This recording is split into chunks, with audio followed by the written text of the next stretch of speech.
background ko sa theater. Kasi yung discipline also is one of the most important thing wherever you go, no? Kahit sa discipline ka mapunta, pag wala kang disiplina, parang walang mangyayari sa buhay mo eh. So, yung discipline of the theater, in-apply ko sa discipline ng dubbing, which, in the end, it worked. Kaya pala po kayo tinawag na father of all dubbers. May discipline. Okay. Matanda na kasi. Di naman po. So, Sir Ryan, question lang po. Ano po yung mga projects na naging dubbing director kayo?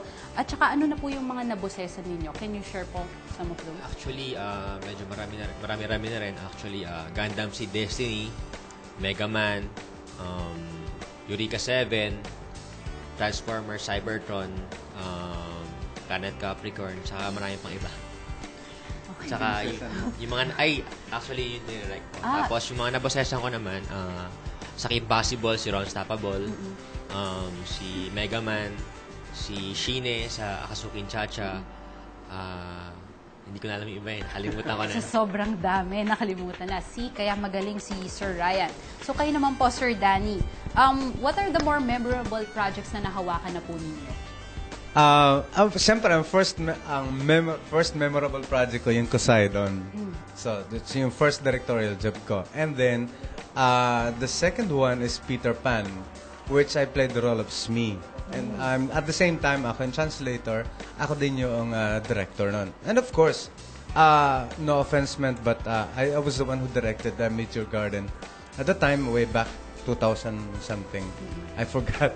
So, it was a phenomenal program. Actually, na-discover ko din po siya. Hindi ko napigilan ang sarili ko, nanood din ako.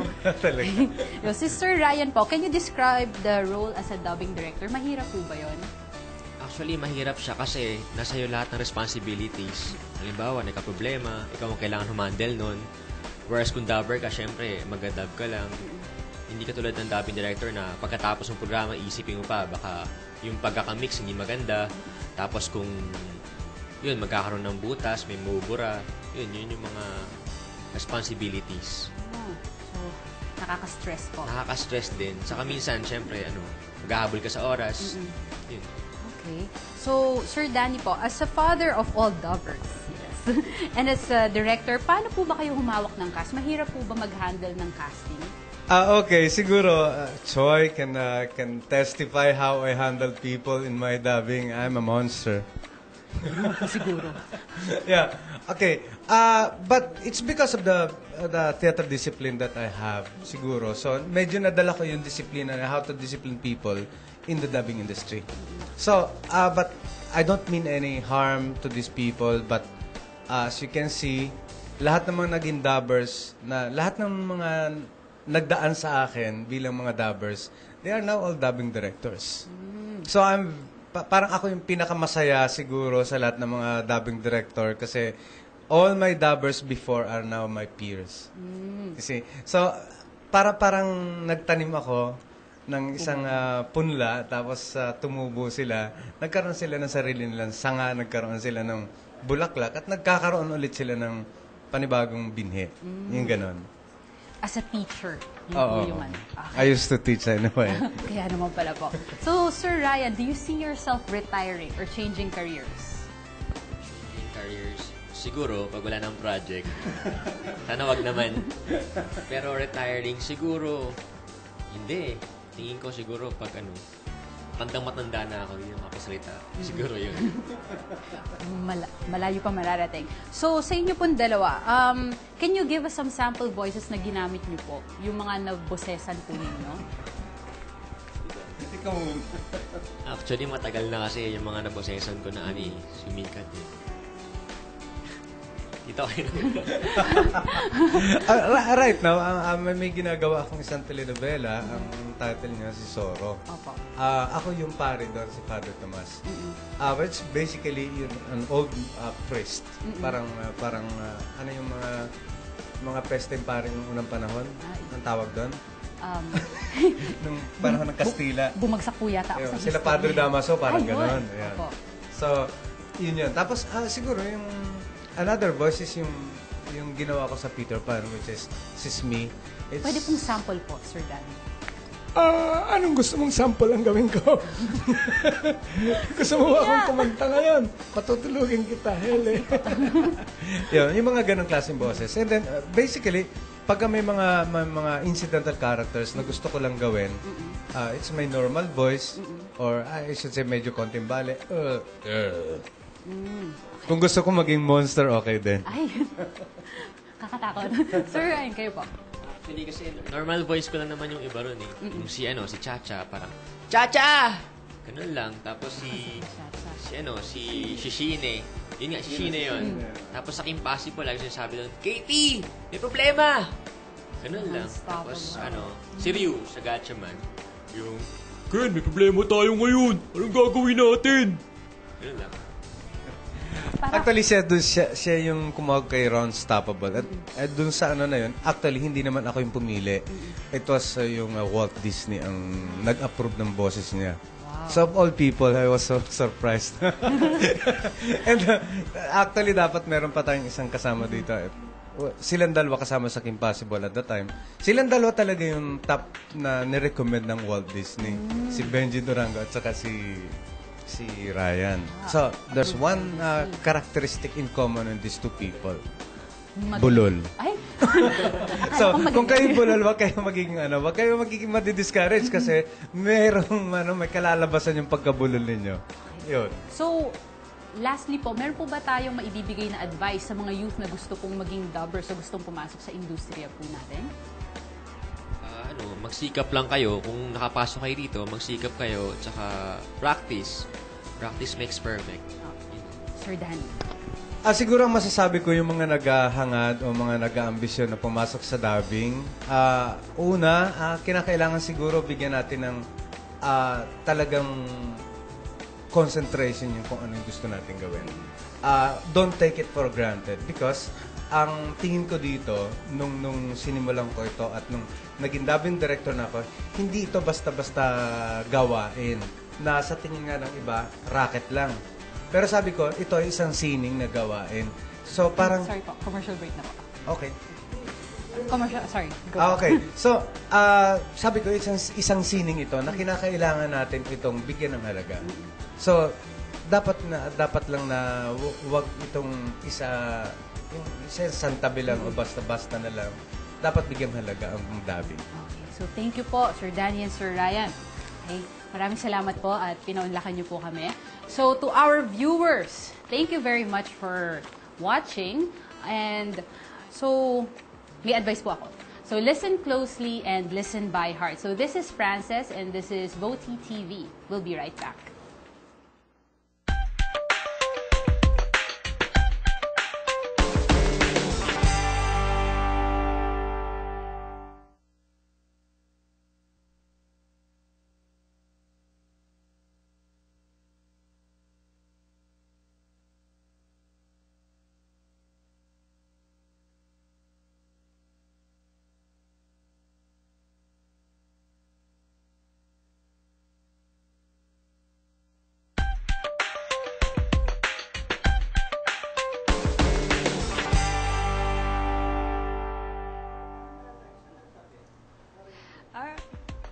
Alright, welcome back, and we're here again on Voti TV. Of course, you know what I'm gonna tell you right now, well, one thing that makes the life of young and old people are, well, making the right decisions. Minsan nga, nahihirapan tayo kung ano yung isusuot natin ngayon, o kaya naman kung ano yung pagkain na kakainin natin, di ba? Simpleng-simpleng bagay, pero nahihirapan pa rin tayo. What more kung if we are facing life-changing decisions like what course to take in college, o kaya naman if we are going to take a certain job, o kaya if we are or when is the right time to quit your job. Pero luckily, here on Voti TV, we have Lloyd Luna to help us out make the right decisions. Kaya dito po yan, that's all happening here on Career 911.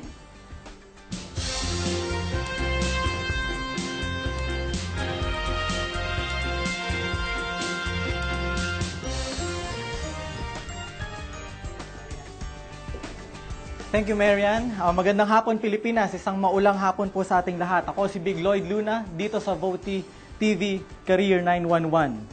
Para talakayin ang isa pang issue na karamihan sa atin ay gustong-gustong malaman ng mga kasagutan na naaayon sa ating panahon. Pakiramdam nyo ba? Hindi nyo na malaman kung anong gusto niyo gawin sa buhay. O di kaya naman ay alam nyo kung ano ang inyong gagawin pero hindi nyo lang ito magawa-gawa. Lahat tayo ay may kanya-kanyang pangarap na gusto nating matupad. Pero sa bilis ng agos ng buhay, nawawala ang focus natin sa mga nangyayari. Kaya naman, I don't have any choice. Yun yung madalas nating ikatuwiran. Madalas natin sambitin. Magbabago po ang inyong pananaw tungkol dyan. Kaya samahan niyo po kami sa isang makabuluhang usapan tungkol sa paggawa, pagpili ng choices ngayong araw na ito, dito sa Career 911. Kasama po natin sa studio, live na live, ang isa sa pinakabatang negosyante sa Pilipinas. I'm very proud to have this guy. Really. Mga panahong wala akong pera, ito ang nilalapitan ko. Nokia Youth Mobile Entrepreneur Awardee at President ng Technominds Incorporated. Ladies and gentlemen, Mr. Alvin Tan. Alvin, thank you for coming. Thank you for coming. Good afternoon. Good afternoon. Yeah. Before I get back to you, I just have to read a letter which was sent to me by a girl named Marites Gano of Quezon City. And she asked, is it really possible to separate my career life from my personal life? My manager advised me to leave my personal matters at home so that I can focus on my work. However, she says, I find it hard to do. I have two advice for you, Marites, this afternoon. Just two things, very, very quick things that I hope that would help you in answering this very tricky question. One is, you cannot separate your career life from your personal life. You cannot just do that. Many people don't understand this thing. They try to separate what they are feeling in the office from what they are feeling at home. It's very unfortunate that they cannot do that. If you cannot perform well at home, kung hindi masyadong maganda yung pakiramdam mo sa bahay mo, sigurado yun kapag ka nasa opisina ka na, hindi rin magandang pakiramdam mo. So this is what I usually advise to my readers and to those who always attend my seminars. You cannot separate your personal life from your career life. That's the reason why you have to be very, very careful on how you choose your emotion, how you control your emotion, because otherwise, if you cannot control your emotion, simple lang mangyari. Your emotion will control you. Number two is you can actually choose your emotion. You can have that choice. In life, I believe it's always about choices that we make. And these choices define our very life. Now, speaking of choices, Marites, the reason why I invited Alvin here is for you to at least learn from this great guy. Very, very young. I think 18 years old. Alvin, is that so? 24. How many? 24. 24, not 18. Yes. Masyadong palang bata yung pag-ano ko sa'yo, no? Pag-build up. I want you to really learn from Alvin. Because right now, I believe that he's bringing with him two important choices that he actually made in his life. That's the reason why, ngayon, aminin man niya o hindi sa akin at para sa aming mga kaibigan niya sa business community, isa siyang successful entrepreneur. Batang-bata pa. So, Alvin, first question. What are the toughest choices that you actually made in the past 10 years? Actually, the toughest decision I made was during the second year of our operations. We experienced bankruptcy. Bankruptcy? Yeah. So I didn't know that. So during that time, we were in a dilemma whether to stop the business and to collect the remaining money, or to continue the business and face the problem. So during that time, we decided to push through and to face the problem. So back then, instead of shutting down the business, the deloads, so we decided to expand our business. So that's the time wherein we started offering solutions to other clients. So we sold we offered our system to corporate clients, and we charged a fixed annual fee for them. And because of that, we were able to surpass and to reach where we are right now. Pag may mga ganitong bankruptcy, nawawala din ba yung mga kaibigan? Syempre, usually dun mo malalaman kung sino yung tunay mong kaibigan eh. So sa amin, sa kaso mo, may mga sa amin naman, ang maganda naman doon, yung grupo namin, we remain intact. So hindi naman like in other companies na pag nagka-loss, nagkakahiwa-hiwalay. In our case, I think I was fortunate enough to have the partners who stayed with me. So hinarap talaga namin yung problema. What made these people choose to stay with you, with your company? I think what's important with our companies, we have a vision. So we had a clear vision on what we really want to do and what we really want to achieve. So because of that vision, lumaban kami. Because if you don't have a vision, so kumbaga there's no point of really going through that challenges. I see. So that's one tough decision that you had to do. Yeah. Yeah. Okay. At the backstage kanina, we were talking about if you're going to pursue your employment career and then go up to the corporate ladder, or you might as well establish your own business. How tough is this decision? Actually, it's one of the toughest decision I made because right after graduation, my parents would want me to help in the family business, and at the same time, my mother want me to start to have a corporate career. She felt that back then it's more secure because starting a business at a young age takes a lot of risk. Right. So why did you take a lot of risks? I felt that I believe that in life, opportunity knocks only once.